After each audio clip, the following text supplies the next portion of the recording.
Hello everyone. In this presentation, we will discuss the human senses that enable us to understand the world intelligently. Almighty God has given these senses to all of us. However, this can also happen that some people have the disorder of senses. Further, the acronym TEENS stands for our natural sensors. The tongue, eyes, ears, nose, and the skin. Why only this sequence has been taken is explained in the next slide. The acronym TEENS has been taken in a specific sequence so that the end sensors would represent contact sensors that gather information only by being in contact with their stimuli agents. For example, our tongue can taste delicious food only by tasting it, not by seeing and touching it. Similarly, how much your drink is hot or cold can be known only by touching it, not by seeing it. Therefore, the tongue and the skin are the contact sensors. On the other hand, in teens, the middle sensors represent remote sensors that can gather information without contacting their stimuli agents. For example, eyes can see the objects from a distance, ears can hear sounds from a distance, and the nose can also smell the things from a distance. Therefore, these three are remote sensors. Now we will know the more interesting part of these natural sensors, that how these work. These sensors, that is tongue, eye, ear, nose and skin, capture signals with the help of various types of receptors. These receptors may be of the following types. For example, chemical receptors, physical receptors, mechanical receptors, etc. The highlighted or underlined receptors are being explained easily, considering that most of the audience are from non-medical backgrounds. So don't panic thinking about the complicated medical terminologies.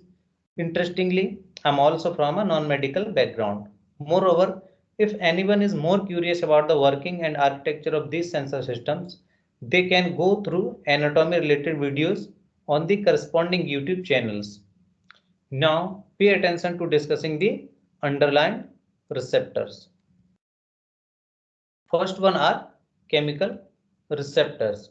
The receptors of the tongue and the nose stimulate with chemicals. However, the tongue has thousands of buds, that is group of receptors for different taste, but all are commonly sensitive to basic taste S3B, that is sour, sweet, salty, and bitter. On the other hand, the human nose is capable of identifying thousands of odor or smells. Both the taste buds and odor receptors are linked with our memory in the brain. Consequently, we can keep remembering the taste and the smell. Going in a flashback, you can generally observe the response of odor receptors are longer lasting than taste buds in the memory. Recall recall your last taken favorite delicious food and you will realize your favorite food's odor before taste. I'm curiously requesting you all to share your personal experience of this fact in the comment section of this video. The second one are physical receptors. The physical phenomena of light and temperature stimulate the receptors of the eyes and skin. In fact, some of the receptors may belong to more than one category. For example, temperature receptors are considered both physical and mechanical receptors. The photoreceptors of eyes contain millions of rods and cones. The rods are much sensitive than the rods are much sensitive than cones. The combinatory action of rods and cones produce humans colored vision. How the eyes, rods and cones produced colored vision will be discussed in detail in the next video dedicated to the evolution of digital images. The skin also has millions of touch receptors and most of them exist near its surface. Thus, it can also be said that the touch receptors are superficial. The third one are mechanical receptors. The mechanoreceptors are sensitive to pressure, vibration, movement, etc., which are involved in the hearing, are sensitive to vibrations in the ear caused by sound. Further, the science concerned with sound is popularly known as acoustics.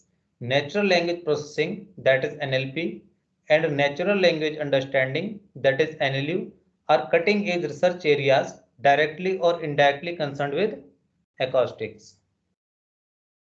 After discussing the various receptors, in this continuation, we will see how the signals received by these receptors reach their destination. After sensing the various chemical, physical, or mechanical signals by teens with the help of receptors, after sensing the various chemical, physical, or mechanical signals by teens with the help of receptors, these signals get transduced into electrical signals by the corresponding system of the individual sensor, that is tongue, eye, ear, nose, and skin. As I quoted earlier, curious people can know about the working and architecture of these sensor systems by going through anatomy related videos. Further, the nerve system carries out the outcomes of sensor system to the brain in electrical signal, or we can say that the nerve system carries out the resulting electrical signals to the brain. The brain interprets the received electrical signals into action potentials, proving the natural human intelligence. Hence, from here, we will see how natural human intelligence leads to artificial intelligence. The brain is the most complex architecture in the human anatomy, composed of biological neurons. The art of mimicking fragments of processing held in the brain leads to the evolution of neural networks. Further, the way the human body actuates the action potentials resulting from the brain. Similarly, actuating the action potentials resulting from neural networks by machine paves the way to development of robots, and the corresponding research area is popularly known as robotics. Now we will focus on the bridge between artificial intelligence and natural human intelligence. Artificial intelligence is composed of two words, that is artificial and intelligence. The word artificial represents the synthetic and the word intelligence represents the cognitive ability. Thus, artificial intelligence aims to obtain intelligence artificially. The artificial intelligence originated from computer science, but it is so capacious that no science, engineering, and technology field have escaped from its influence. In the umbrella of artificial intelligence, to achieve the cognitive ability in machines requires learning or training. The machines can be trained using various learning techniques, that is supervised, unsupervised, and reinforced. Moreover, the learning of machine is called as machine learning. The details about these learning techniques will be discussed in our next video, so stay tuned with us. Thanks for watching this video.